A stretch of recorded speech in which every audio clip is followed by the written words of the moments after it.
ہماری اپنی روایت میں بہت پلورلٹی پائی جاتی ہے. جب بھی the biggest mistake one can make in a tradition is that we take a singular static view of a tradition. یا ہم یہ کہیں کہ اسلام یہ ہے.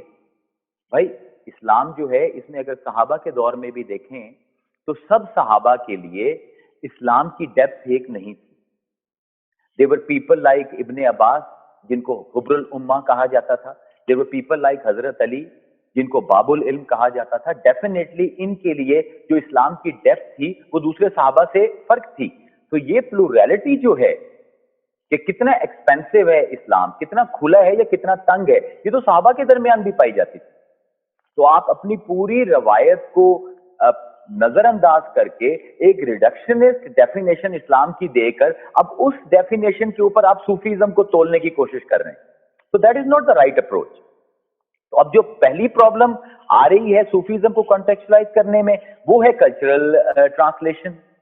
جس طرح فلسفے میں ہوتا ہے کہ ہم جب یونانی فلسفے کو پڑھتے ہیں یا ایرانی جب عربی فلسفے کو پڑھتے ہیں یا عربی جب ایرانی فلسفہ کو پڑھتا ہے تو وہ اپنے کلچر کا بھار, اپنے کلچر کی باعث اس پر ڈال رہا ہوتا ہے. تو تصوف کے ساتھ ایگزیکٹلی یہی ہو رہا ہے کہ لوگ جو ہیں وہ اپنا جو کلچر ہے اس کے مطابق اس میں سے فیملیئرٹی اور اس کے اندر جو فورن یا ایلین ان کو کانٹینٹ نظر آتا ہے اس کو سمجھنے کی کوشش کر رہے ہیں. اور دوسرا پرابلم ہے ٹرمینالوجی کا, وچ از ویری میسو. اور میرے خیال میں ٹرمینالوجی میں Sufism has suffered the most. اگر آپ اورینٹلسٹ کا کام پڑھیں تو جدید اورینٹلسٹ یا پوسٹ اورینٹلسٹ جو ہیں ان کی بھی اب کتابیں اگر اٹھا کر دیکھیں تو آپ کو ایک ٹائٹل اسلام کے صوفیاء کے بارے میں نظر آئے گا, اسلامک مسٹسزم, مسٹکس آف اسلام. یہ آپ کو بہت سی کتابیں ملیں گی, ارلی اسلامک مسٹسزم. تو بھائی میں دوبارہ یہی کہوں گا, what do you mean by mysticism? Mysticism کی بنیادی طور پر علم میں 20 ڈیفینیشنز ہیں. آپ جب کہہ رہے ہو کہ صوفیزم از مسٹسزم تو which definition you are referring to? اب مسٹسزم کی کچھ ایسی ڈیفینیشنز ہیں جن کا صوفیزم کے ساتھ کوئی کلیش نہیں ہے, اور بعض ایسی ڈیفینیشنز ہیں جن کا صوفیزم سے کوئی تعلق نہیں ہے. They are poles apart. مثلاً ایک ڈیفینیشن جو مسٹسزم کی ہے جس کو ہم علم اشتقاق یا ایٹیمالوجی میں دیکھیں مسٹکا, تو mysticism is a knowledge that tries to explore یا it's a discipline which tries to explore a mystical side of a religion. کہ ریلیجن کے اندر جو سیکرٹس پائے جاتے ہیں, جو مسٹریز پائی جاتی ہیں, ان کی ایکسپلوریشن کا نام مسٹسزم ہے.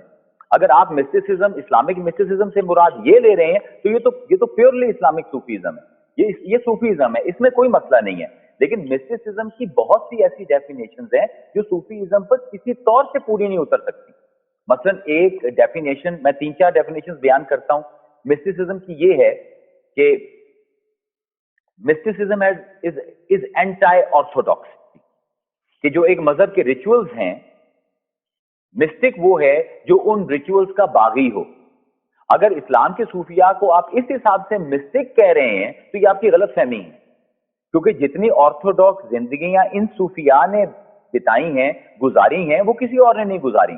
مطلب جب ہم فقہ پڑھتے تھے تو ہر فقہ کے کتاب کے بعد, ہر باب کے بعد ایک باب آتا تھا جس کا نام ہوتا تھا باب حیل, بہانوں کا باب. یعنی حکم یہ ہے شریعت کا, but there is a way around it. اگر آپ اس کو اوائڈ کرنا چاہتے ہیں تو آپ یہ کر لیجئے. جبکہ صوفیاء کی کتابوں میں کسی کتاب میں کوئی باب حیل نہیں. یعنی صوفیاء نے باب باندھا ہے تو ترک ہیلا کا باندھا ہے, ہیلے کا باب نہیں باندھا. تو جتنی آرتھوڈاکسی صوفیزم میں پائی جاتی ہے یہ کسی اور ڈسپلن میں نہیں پائی جاتی. تو اگر آپ مسٹسزم سے مراد یہ لیتے ہو کہ mysticism is a divorce from orthodoxy, تو I am sorry, this is not Sufism. Sufism is extremely orthodox. پھر مسٹسزم کی ایک اور ڈیفینیشن یہ ہے کہ مسٹک وہ آدمی ہے جو ریویلڈ لا کی پاسداری نہیں کرتا. کیونکہ مسٹک اس کو کہا جاتا ہے جس کا اللہ کے ساتھ ڈائریکٹ ایک کنیکشن ڈیولپ ہو جاتا ہے. تو جب اس کا ڈائریکٹ کنیکشن ڈیولپ ہو جاتا ہے تو مسٹک کو کسی بھی پروفٹ کی, کسی بھی ریلیجس اسپرچول لیڈر کی ضرورت نہیں رہتی. وہ جو اس کے اپنے احوال ہیں، جو اس کے اپنی سٹیٹس ہیں خدا کے ساتھ، وہ انہی سے ہی علم ڈرا کرتا ہے اور انہی سے ہی ریچولز ڈرا کرتا ہے اور انہی کے مطابق عمل کرتا ہے. تو اگر آپ مسٹیسزم سے مراد، صوفیزم سے مراد یہ مسٹیسزم لے رہے ہو تو یہ بھی آپ کی غلط فہمی، کیونکہ صوفیزم سارا کا سارا حقیقت محمدیہ کے ارد گرد بلٹ ہوا ہوا. مطلب اگر کوئی واقعی لیڈر ہے صوفیزم میں یا کوئی قابل اتباع ہستی ہے تمام صوفیاء کے نزدیک، تو وہ خود خاتم المرسلین کی ذات ہے. تو وہ مسٹیسزم کا یہ جو ایک ریویلڈ لا کے اگینسٹ ایک اپروچ ہے، وہ صوفیزم میں بالکل نہیں پائی جاتی. پھر سینٹرلٹی کا مسئلہ ہے. Mysticism is a system which is centered around one mystic. یہ مسٹک اپنی کوزمولوجی اور اپنی ہی نوسٹک ہو وہ مسٹک ہو، اس کی اپنی کوزمولوجی بھی ہر کی اپنی ہوتی ہے. اگر آپ ارلی کرسچن نوسٹسزم کو پڑھیں، آپ میں سے کئی لوگ ہیں جو ریسرچ بھی کرتے ہیں، تو آپ دیکھو گے کہ ارلی کرسچن نوسٹسزم میں there was a concept of multiple gods. There was a good God and there was a bad God. Moses went to the bad God and now the good God sent Christ for salvation. تو یہ ایک مطلب وہ نوسٹکس کی اپنی اپنی paradigms تھی، اپنی اپنی کوزمولوجی تھی. ایون خدا کے معاملے میں ان کے تصورات فرق تھے. صوفیزم از سینٹرڈ اراؤنڈ پروفٹ. تو صوفی اگر آپ اس حساب سے مسٹیسزم کو کہہ رہے ہو کہ اسلامک مسٹیسزم ہے، تو یہ آپ کی ٹرمینالوجی غلط ہوگی. It will bring cultural translation. یہ باتیں بڑی چھوٹی لگتی ہیں، لیکن جب آپ ان کو علمی میدان میں دیکھتے ہو اور جب ٹائم گزرتا ہے تو پتہ لگتا ہے کہ یہ کتنے بڑے ڈپارچرز کریٹ ہو گئے ہیں. تو never be fooled by these terms like Islamic mysticism. Then you see there is this اندر ٹرم جو کہ آج کل بہت زیادہ مشہور ہوئی ہے، Islamic Sufism. What do you even mean by Islamic Sufism? مطلب جب آپ لفظ بولتے ہیں اسلامک صوفیزم، تو اسلامک صوفیزم اٹ امپلائز کہ there has to be a Sufism which is non Islamic. یا ایک ٹرم آج کل بہت کوائن ہو رہی ہے، بار بار بولی جا رہی ہے، قرآنک صوفیزم. تو یہ ٹرم تو خود ایک باعث لے کر آ رہی ہے کہ اگر کوئی صوفیزم قرآنک ہے تو کوئی ایسا صوفیزم بھی ہوگا جو نان قرآنک ہوگا. تو یہ ٹرمینالوجی، یہ جو میں کہہ رہا ہوں کہ جو کانٹیکسچولائز کرنا ہے تصوف کو، اس میں سب سے بڑی پرابلم جو ہے ایک تو کلچرل ٹرانسلیشن ہے، دوسری یہ ٹرمینالوجیز ہیں. اسلامک صوفیزم اور یہ اور زیادہ کمپلیکیٹ ہوئی ہے جب آپ کا ویسٹرن نیو، آپ کا جب اگر آپ دیکھو تو ایک ویسٹرن نیو صوفیزم آیا ہے. اور وہ کیوں آیا ہے؟ یونیورسل صوفیزم کے اگینسٹ. اب یہ ایک اور ٹرم ہے یونیورسل صوفیزم، ایک اور ٹرم ہے گلوبل صوفیزم. یعنی یہ بتانے کی کوشش کی جا رہی ہے کہ صوفیزم کا اتنے کھلا ظرف ہے کہ کوئی بھی سسٹم آ جائے، چاہے وہ پینتھیسٹک ہو، چاہے وہ ایڈلٹری بیسڈ ہو، تو صوفی اس سسٹم کو گلے لگا لے گا. تو there is nothing called universal Sufism. اس کو کاؤنٹر کرنے کے لیے پھر ویسٹ کے اندر ویسٹرن نیو صوفیزم آئے جو ریفارمسٹ آپ کی اپروچ ہے. تو جب آپ اسلامک صوفیزم کہہ رہے ہو تو پہلے ہمیں وہ صوفیزم دکھائیے جو نان اسلامک ہے. وہ آپ کہو گے کہ یونیورسل صوفیزم ہے. تو بھائی یونیورسل صوفیزم کا صوفیزم سے ایسا کوئی تعلق نہیں ہے. جو آپ کا ویسٹ کا یونیورسل یا گلوبل صوفیزم ہے، انہوں نے تو خود اسلامک پیراڈائم سے ڈپارچر لیا ہوا ہے اور صوفیزم تو اس کو ایکسیپٹ ہی نہیں کرتا. تو آپ اگر اس کو ماڈل بنا کر سامنے رکھیں گے تو سب سے پہلے تو آپ کو صوفیزم کو خود کانٹیکسچولائز کرنا پڑے گا نا. میں جو ڈیفینیشن آف صوفیزم کی بات کر رہا ہوں، it is not easy to arrive at a definition of Sufism, کیونکہ آپ کا یونیورسل صوفیزم ابھرا ہے، اس کو کاؤنٹر کرنے کے لیے ویسٹرن نیو صوفیزم ابھرا ہے. ایک جو ہے وہ یہ قبول کرنے کے لیے تیار نہیں ہے کہ مطلب ایک مسلمانوں کا وہ طبقہ ہے جو صوفیزم کو اسلامی ہی ماننے کے لیے تیار نہیں ہے. مثلا یہ آج کا نہیں ہے مسئلہ، یہ کافی عرصے کا. آپ تفتزانی کو بھی اگر پڑھیں تو تفتزانی کے زمانے میں صوفیزم کے اوپر یہ اعتراض آیا تھا کہ یہ اسلامی پیراڈائم میں نہیں ہے صوفیزم. تو انہوں نے اپنی کتاب میں ایک اصطلاح استعمال کی تھی التصوف الاسلامیہ. اب وہاں سے یہ اصطلاح اورینٹلسٹ نے اٹھائی ہے اور اورینٹلسٹ سے علماء نے اٹھا لی ہے ہمارے. تو یہ آپ 300-400 سال کی اگر ہسٹری 600-700 سال کی پڑھیں تو آپ کو یہ سملیرٹیز نظر آتی ہیں، پوری کی پوری کرنٹس آ رہی ہیں. بھائی تفتزانی نے جو التصوف الاسلامیہ کی ٹرم استعمال کی ہے وہ اور انداز سے کی ہے. ان کے زمانے میں لوگوں نے یہ کہنا شروع کر دیا تھا کہ صوفیہ کا جو علم ہے یہ قرآنی نہیں ہے, یہ اسلامی نہیں ہے. اس کو کاؤنٹر کرنے کے لیے انہوں نے ایک اصطلاح بنائی تھی. He didn't mean کہ Islamic Sufism is some thing, he was just countering it. آپ کو ہر چیز کو کانٹیکسٹ میں پلیس کرنا چاہیے نا. اب Islamic Sufism for me is a kind of tautology, it's a kind of تکرار بلا معانی. یہ اسی طرح ہی ہے جس طرح میں کہوں کہ دیر از اے قرآنک اسلام, یا میں کہوں دیر از این اسلامک اسلام. اس کا کیا مطلب ہوگا؟ اسلامک اسلام, اس کا مطلب ہے there must be a non Islamic Islam. اور اگر میں کہوں گا دس از اے قرآنک اسلام تو اس کا مطلب کوئی نان قرآنک اسلام ہوگا. نہیں بھائی, اسلام اسلام ہے, اس کی اپنی پیراڈائم ہے. اسی طرح صوفیزم ہے, اس کو آپ اسلامک صوفیزم جیسے ہی کہتے ہو تو یہ خواہ مخواہ کے بائسز اور کلچرل ٹرانسلیشنز آ جاتی ہیں جو آپ کو صوفیزم کو صحیح طرح ڈیفائن بھی نہیں کرنے دیتے. اب صوفیزم کو ہم نے ڈیفائن کیسے کی ہے؟ 3 جدید دور میں طریقے رہے ہیں, مطلب اب تو کافی عرصے سے چل رہے ہیں, جدید دور بھی نہیں کہنا چاہیے لیکن ان کا بار بار استعمال ہوتا رہا ہے. صوفیزم کو ڈیفائن کرنے کے لیے 3 اپروچز ہم نے استعمال کیے ہیں, ایٹیمولوجیکل, ہسٹوریکل اور Sufism as a theory of learning. یہ 3 اپروچز آپ کو پچھلے 500 سال میں بہت زیادہ نظر آئیں گے.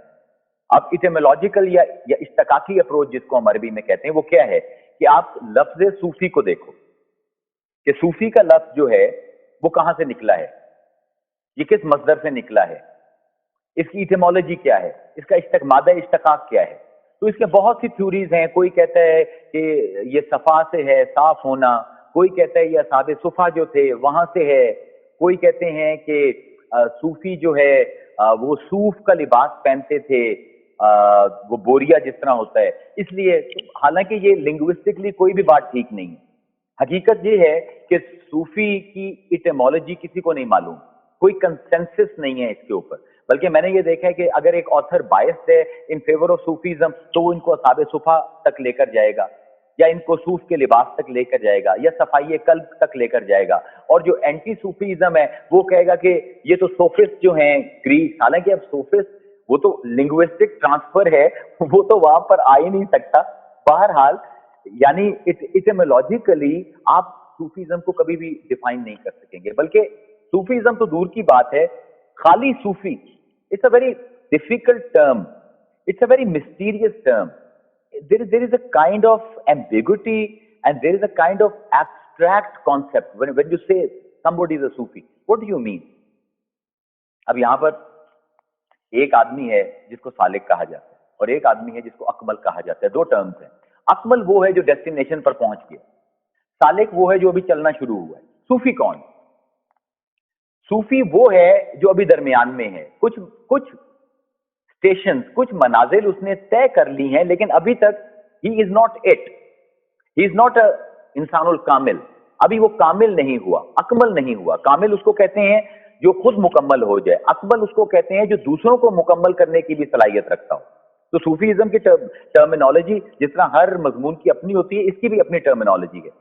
اب سالک وہ ہے جو انیشیٹ ہے, تو صوفی انیشیٹ بھی نہیں ہے.